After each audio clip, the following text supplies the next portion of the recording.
जानते हैं आप, वक्त का सुपर पावर जिसके पास पेट्रोल मिसाइल की कोई कमी नहीं, जो पूरी दुनिया में दादागिरी करने में मशहूर है। अमेरिका से लेकर यूरोप और न जाने कितने ममालिक एक साथ खड़े हैं।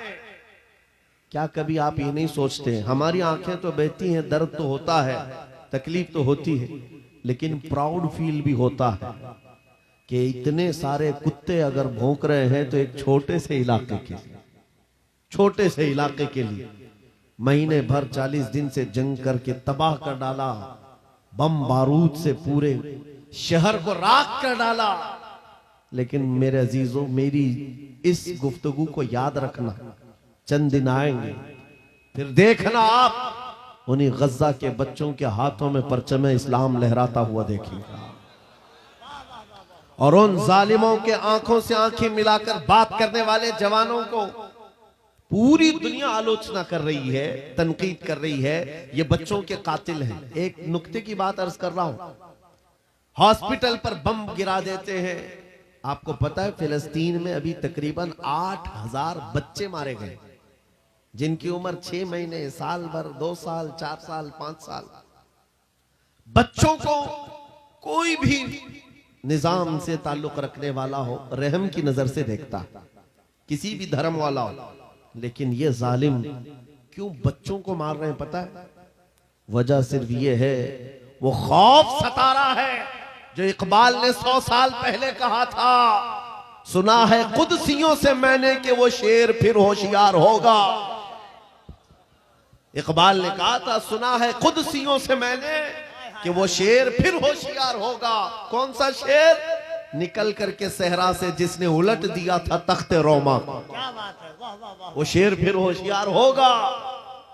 ये इजराइली वही काम कर रहे हैं जो इनके बाप दादा फिरौनी ताकत किया करते थे। फिरौन को नुजूमियों ने बताया था कि एक बच्चा पैदा होगा जो तेरी सल्तनत को हिलाक कर देगा, और इस खौफ से उसने 1 साल के अंदर 12,000 बच्चों को कत्ल कर डाला था। नुजूमियों ने बताया था फिरौन के ख्वाब की ताबीर में 12,000 बच्चों को कत्ल कर डाला, लेकिन जो बच्चा इसकी सल्तनत को हिलाक करने वाला था वो मूसा अलैहिस्सलाम थे। पैदा भी हुए हैं और फिरौन के घर में ही अल्लाह ने उनको पाला। आपको पता है, तफसीर उठा करके देख लें, जब हजरत मूसा अलैहिस्सलाम की माँ, उनकी विलादत का वक्त करीब आया तो तहखाने में गई, बेटा पैदा हुआ। हालात ऐसे थे कि फिरौन जो भी बच्चा पैदा होता ज़बह कर देता था। कुरान में आया, युज़ब्बिऊन अब्नाअहुम व यस्तहयून निसाअहुम। लड़की पैदा होती तो जिंदा छोड़ देते थे, बेटा पैदा होता तो ज़बह कर देते थे। अब मूसा अलैहिस्सलाम जब पैदा हुए तो क्या किया? खुदा की तकदीर और उसकी हिकमत के फैसले आपको मैं बता रहा हूं, तफसीर से ताल्लुक रखने वाली बात। अल्लाह ताला ने मूसा अलैहिस्सलाम की माँ के दिल में ये बात डाला कि एक लकड़ी के संदूक में इनको रख करके दरिया में बहा दो। और रबतना अला कुलूब, अल्लाह ताला फरमाता है कि हमने उनके दिल को बांध दिया, मजबूत किया। किसको? हजरत मूसा की माँ को। उन्होंने एक संदूक में मूसा अलैहिस्सलाम को रखा और दरिया में बहा दिया। मूसा अलैहिस्सलाम की बड़ी बहन बहते हुए संदूक का पीछा करते हुए जा रही थी, देख रही थी कहां गया है संदूक। सीधे फिरौन के बागीचे के किनारे जाकर लग गए। फिरौन की औलाद नहीं थी, फिरौन की बीवी वो बागीचे में टहलने आई थी, देखा एक संदूक आकर लगा है, गुलाब जैसा हसीन बच्चा है, उठा लिया, प्यार किया और लेकर के आई। फिरौन से कहने लगी कि हम इसको अपना बेटा क्यों ना बना ले। पहले फिरौन तो डरा कि कहीं वो मेरी सल्तनत को हिलाक करने वाला बच्चा ये तो नहीं है। बीवी ने कहा, कैसी बात करते हो, ये तो दरिया से बहकर के आया है, तुम्हें पता नहीं मौला कहां से बहाकर तुम्हारी हिलाकत को लाए। तुम्हारी हिलाकत कहां से आएगी तुम्हें अंदाजा भी नहीं है। सुनो मेरी बात को। फिरौन ने बीवी की बात मान ली। मूसा अलैहिस्सलाम की परवरिश फिरौन के घर में हो रही है, फिरौन के घर में, और वो भी किस शान से। मूसा अलैहिस्सलाम पैदाइशी बच्चे हैं, दूध पिलाने की बात आई तो किसी दाया का दूध आप पकड़ते नहीं। मूसा अलैहिस्सलाम की बहन भी वहां खड़ी सब देख रही थी। फिरौन की बीवी से कहा, मैं एक दाया को जानती हूं जिसका दूध हर बच्चा पकड़ लेता है। कहा बुला लाओ, हम शाही खजाने से उसे इनाम भी देंगे। वो गई और अपनी माँ को ले आई, अपनी माँ को ले आई। मूसा अलैहिस्सलाम अपनी माँ के गोद में गए, जैसे ही सीने से लगाया दूध पीने लग गए। बादशाहत में खुशी, और मूसा अलैहिस्सलाम की माँ को इनाम और इकराम भी दिया गया। हर बच्चे की परवरिश के लिए मूसा अलैहिस्सलाम की माँ को फिरौन के घर में रखा गया।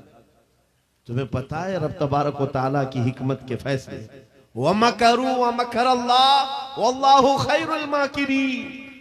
मेरा रब फरमाता है काफिर मंसूबा बनाते हैं और अल्लाह खुफिया तदबीर करता है, और रब की खुफिया तदबीर गालिब आती है। मूसा अलैहिस्सलाम जवान हुए फिरौन के घर में, फिरौन के घर में जवान हुए। उसके बाद फिर आपने जब अपनी नबूवत के बाद दावत हक पेश की तो फिरौन जानी दुश्मन हुआ। उसके बाद जो हालात हुए आपको पता है।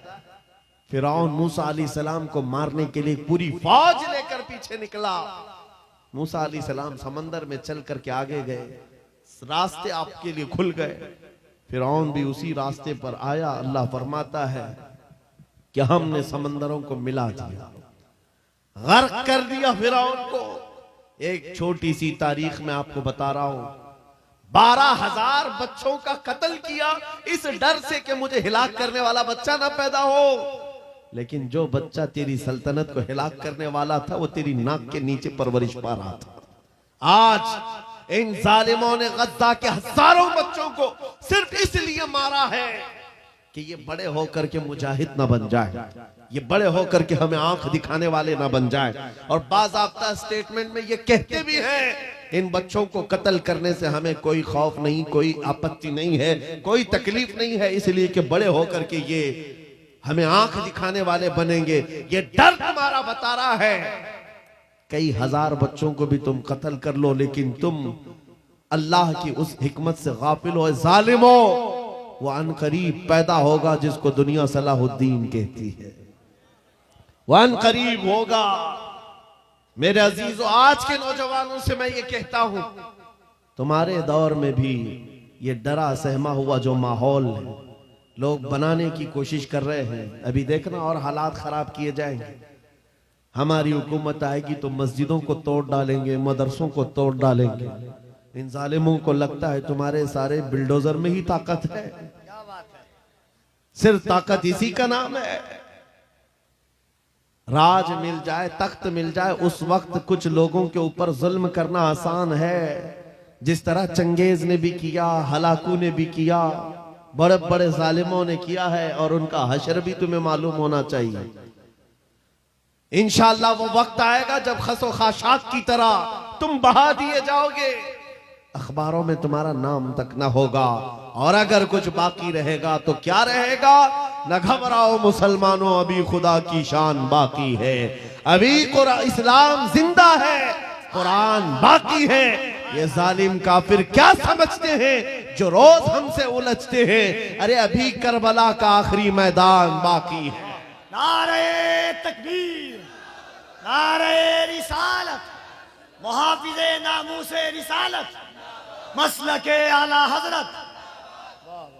नौजवानों, इस यकीन के साथ और ईमान के साथ अपनी जिंदगी को आगे बढ़ाओ। खुदारा मैं तुमसे कहता हूं, अगले दिनों के बाद जब तुम्हारे इम्तिहान का वक्त आएगा, हर उस्ताद अपने बच्चे को इम्तिहान की तैयारी करा रहा होता है।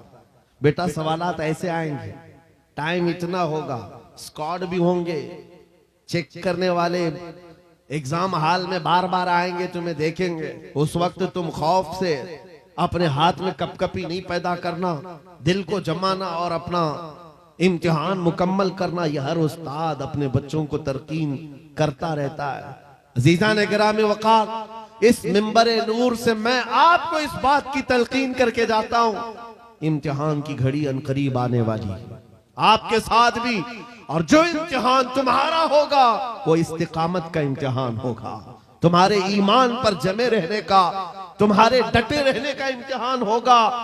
देखना बहुत सारे पार्टी बदल लेंगे, बहुत सारे मसलहतों के पर्दों में छुप जाएंगे, बहुत सारे लोग किसी की धोती में पना ले रहे होंगे, कोई किसी की साड़ी में पना ले रहा होगा। लेकिन जो आशिक़ मुस्तफा है वो बढ़ चढ़ करके ये ऐलान कर रहा होगा अपना सब कुछ गुंबद खजरा कल भी था और मेरे नबी से मेरा रिश्ता कल भी था और बस इस बात के साथ तुम्हें जमे रहना है, यकीन के साथ, एतमाद के साथ। अजीजान गिराम वक़ार, कौन सी ऐसी ताकत है, कौन सी ऐसी कुव्वत है जिसने इस्लाम को खत्म किया या खत्म करने की ताकत रखती है?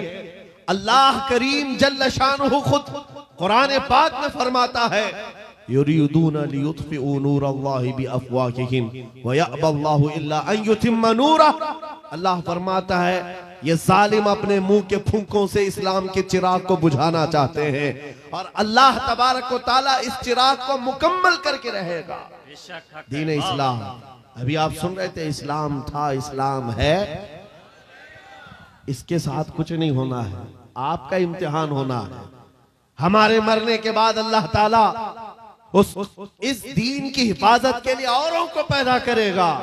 वो कादिर मुतलक चाहे तो सख्त जानी दुश्मनों से भी ईमान वाले पैदा कर सकता है। हाँ, ये बात याद रखिए आप। ततारी जिन्होंने बगदाद को हिलाक करके रखा था, रब तबारक व तआला ने उन्हीं के सीनों में ईमान की दौलत दी और वो मुहाफिज़े इस्लाम बन गए। हमारे दौर में भी जितने आतंक मचा रहे हैं, कल इनके बच्चे ये नारा लगाएंगे, इस्लाम था, इस्लाम है, इस्लाम रहेगा। हाँ, जितने आतंकवादी हैं सब नारा लगाएंगे इंशाअल्लाह। आप इंतजार करें इस बात का, लेकिन तुम अपने इम्तिहान में जमे रहो, डटे रहो। अगर तुमने नबी पाक सल्लल्लाहु अलैहि वसल्लम के इस दीन के साथ, इस शरीयत के साथ नाइंसाफी की तो कल मेरे आका को क्या जवाब दोगे? कल मैदान क़यामत में तुम्हें खड़े होना है, हुजूर पाक सल्लल्लाहु तआला अलैहि वसल्लम की बारगाह में जवाब देना है। अगर मेरे आका ने पूछ लिया कि जिस वक्त मेरी शरीयत पर हमले हो रहे थे, जिस वक्त मेरे दीन को कुत्ते नोचने की कोशिश कर रहे थे, ऐ नौजवान बता तू मेरी सुन्नतों के साथ कितना अमल कर रहा था? तुम क्या जवाब दोगे? आका, मैं आपकी दाढ़ियां निकाल करके गटर नालियों में फेंकता था, मैं यहूदियों और ईसाइयों के तरीकों पर चलता था। क्या तुम नबी पाक को यह जवाब दोगे? आका, रात भर में गाने सुन करके सोता था, सुबह फजर की नमाज कज़ा करता था, ये जवाब दोगे? क्या जवाब दोगे? आपके पास अगर जवाब नहीं देने की ताकत है तो आज ही बदल डालो, जिंदगी बदल डालो, आज इनकलाब ले आओ। देखना, मैं अक्सर ये बातें कहता हूं ना, मैं चाकू छुरी की बात करता हूं, ये तो शायर लोग तलवार उठाने की भी बात करते हैं। हाँ, ये कहते भी हैं समझौता नहीं होगा, तलवार उठ जाएगी। मैं तो तलवार की भी बात नहीं करता। अरे प्लास्टिक का ब्लेड भी रख लो तो कल को हमको ये आतंकवादी घोषित कर दे। बम, बारूद, बंदूक, किसी चीज की बात नहीं करता, सिर्फ इतनी बात करता हूं, नबी पाक के इश्क में मलबूस होकर तुम सिर्फ रास्तों में चलते फिरते रहोगे, तुम्हारी चलत फिरत से कई कीड़े यूं ही मर जाएंगे। हक है, वाह वाह, बहुत खूब। हुजूर पाक की सुन्नतों में वो दम है, वो असर है, तुम्हारी चलत फिरत से कई कीड़े फना हो जाए। बात सिर्फ इतनी है, दीवार क्या गिरी मेरे खस्ता मकान की, लोगों ने आने जाने का रास्ता बना लिया। होता यही है, कोई पुराना घर गिर जाए ना, लोग इधर से उधर आने का रास्ता बना लेते हैं। आज हमारी जमात के अंदर इंतशार हुआ, नौजवानों में आवारगी आ गई तो हर कुत्ता हमको ही टारगेट करने लग गया, हर कुत्ता हमें ही भौंकने लग गया। मेरे अजीजों, शिद्दत से आज उस सलाहुद्दीन अय्यूबी की बात याद आती है कि आपको पता है उनका दौर ऐसा है कि यहूदी माएँ, ईसाई माएँ अपने बच्चों को थपकियां देकर सुलाती थी, कहती बेटा सो जा नहीं तो सलाहुद्दीन आ जाएगा। हालांकि जुल्म से कोई तख्त नहीं बिछाया था, सुन्नते मुस्तफा का रौब ऐसा कायम था, हुजूर के इश्क का रौब कायम था, जिसकी वजह से पूरी दुनिया में उनकी तूती बोलती थी। आज करोड़ों की तादाद में है, करोड़ों की तादाद में जालिम हमें आंख दिखा रहे हैं। हमारे बच्चों का कत्ले आम, हमारी औरतों की इज्जतें नीलाम, हमारी गर्दनों पर राज, और बगैर किसी खौफ के शायर इस्लाम पर भौंकना आज की आदत सी बन गई। नौजवानों, तुम्हारे अंदर अगर जमीर बेदार है, गैरत मौजूद है, तो अपने आप को बदल डालो। जवाब देने का एक वक्त आएगा, इंशाअल्लाह वक्त आएगा जवाब देने का।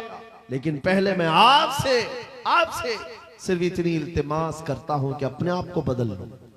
कल को हमारे पास फख्र होगा, फख्र के साथ किसी मैदान में उतरेंगे, वो तुम्हारी होलियों को ऊपर से नीचे देखते रहे और पूछते रहे ये कौन सी मखलूक है, ये कहां से आई हुई जमात है, तो हम सीना तान करके कहेंगे ये मोहम्मद अरबी के शेरों की जमात है। वक्त आज क्या हम दिखाएं लोगों को? गुटखा खाने वाले लोग दिखाएंगे। अल्लाह अकबर, अल्लाह अकबर। हम नौजवानों को बालियां पहने हुए, हाथों में चूड़ियां पहने हुए, चोटियां डाले हुए, जीन्स फटी हुई अल्लाह अल्लाह और बालों में दाढ़ियों में डिजाइन किए हुए ये नौजवान ला करके हम खड़ा करेंगे।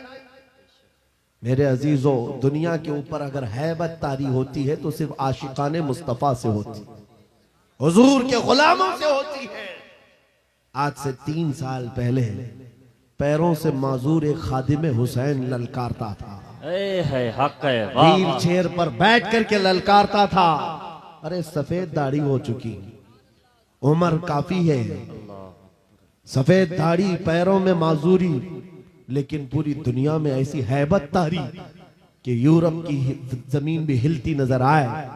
हॉलैंड की पार्लियामेंट में बाज़ाब्ता उनको लेकर कहा जाए ये आदमी मोस्ट डेंजरस है, बहुत ज्यादा डेंजर है। हम सोचते हैं ये तो पैरों से माजूर सफेद दाढ़ी वाला व्हील चेयर पर बैठा हुआ तुम्हारे लिए कैसे डेंजर हो गया? तुम्हारे पास तो बहुत बड़े बड़े मिसाइल, एटम बम है, सब कुछ है। पता ये चला कि रब तबारक व तआला जो हैबत डालता है वो आशिक मुस्तफा की हैबत डालता है। हक है। बेशक। नबी पाक की सुन्नतों पर आमिल। है या रसूल अल्लाह, या रसूल अल्लाह।